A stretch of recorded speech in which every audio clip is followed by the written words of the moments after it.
Another mistake that gets non-competes thrown out by the courts concerns the scope of prohibited activities in the non-compete provision, which is just a fancy way of saying, what is it that you are not permitted to do after you leave your employment? And the mistake that employers make is that they're either way too broad or they're vague in that scope. So here's a Court of Appeal decision to illustrate what I mean.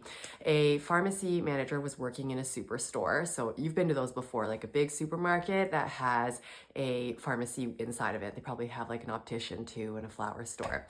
And the non-compete said that they are not permitted to work at a business that's similar to or competitive with that supermarket within a 15 square kilometer area of the business and for 1 year period. Now, the court said that that was too vague and also too broad because the way it was written, that could mean that this pharmacist wouldn't even be able to work at another supermarket in a non-pharmacist role.